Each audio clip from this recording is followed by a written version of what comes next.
Alright, so it's Friday, which means another episode of The Mandalorian on Disney Plus. Let's talk about it.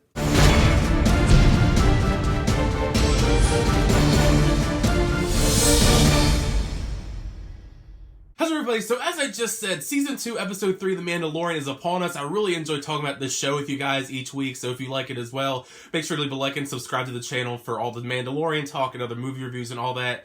But yeah, Episode 2 wasn't the greatest episode. It was fine. It was definitely the quintessential definition of a filler episode, where Mando, the child, and these now frog lady are on their mission to try and deliver her so he can get more info to find more Mandalorians so they can get over to the child's real homeworld. Basically, in a nutshell, that's like the entire episode. If you do want to hear my full thoughts on the episode, I will leave a link in the description if you want to check out my full thoughts on Episode 2. But let's dive into Episode 3 of The Mandalorian Season 2. This was actually quite a short episode, but they filled the episode with a lot of really awesome stuff. We actually do move the story along a whole lot.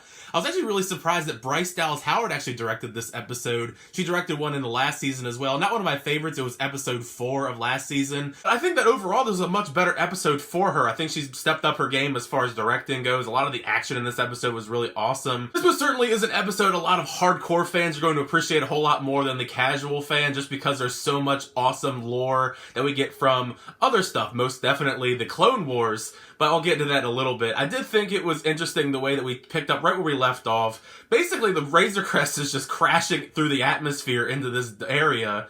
I mean, I feel bad for the Razor Crest. It's always going through so much hell throughout every episode, it seems like. It seems like it barely ever properly works. But they do crash and they survive. The frog woman actually gets to meet her frog man, frog husband. Poor child was upset because he couldn't eat any more of her species. But while that's going on, we see Sasha Banks lurking in the background. It's boss time. I'm a big WWE fan, so don't mind me when the WWE references. We don't get an idea yet of who she is because there's a lot of theories of who she was going into this.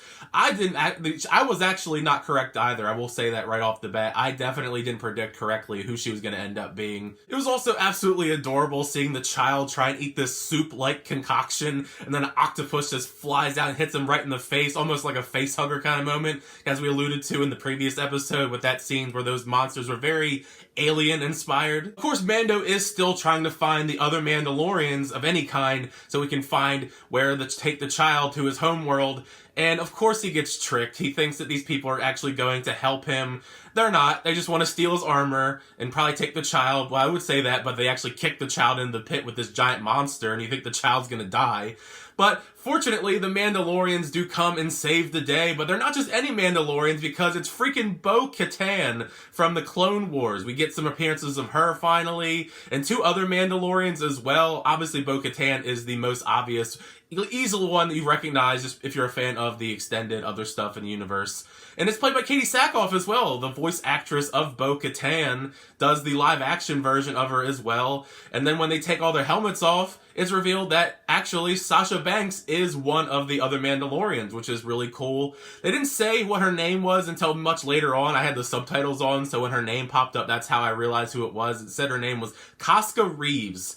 It doesn't ring a bell to me in any way. I mean, if you so happen to know any sort of lore, if there's something maybe in a book somewhere or a comic I haven't read, definitely let me know. Sasha Banks actually wasn't too bad with the role. I think that it's a very easy starting gig for her. I mean, maybe she'll pop up more in other sort of things, whether it be another show, some extended universe kind of stuff, but it was a decent first role for her. She got a few lines, but Katie Sackhoff was probably the coolest element of it all, especially as she's leading this team, and Mando and her have to team up to, you do one for me, I'll do one for you, to help each other out. It's a win-win situation for them both. The scenes of the Mandalorians and Mando teaming up are some of the best highlights probably of the episode. The action, it's pretty badass. They always have one or two really good fight scenes in all these episodes, and I think this is probably one of the better ones. Just seeing them just mow down loads and loads of stormtroopers as they storm through this ship to try and take it. These poor pilots, I mean, they get shot eventually, by their commander. I found it to be quite surprisingly dark, that scene, and also later on after Moff Gideon gives those commands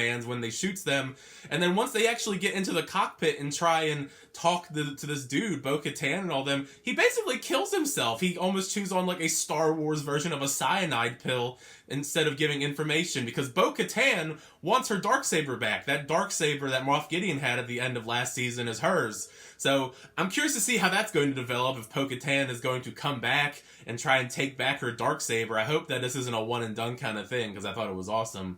It was also cool seeing Moff Gideon for 1 or 2 scenes, just because Giancarlo Esposito is so amazing in the role. The really awesome thing at the very tail end of the episode is, after their mission is successful, Bo-Katan gets her stuff, Mando gets his stuff, which is the info, because he's still trying to find where to take the child.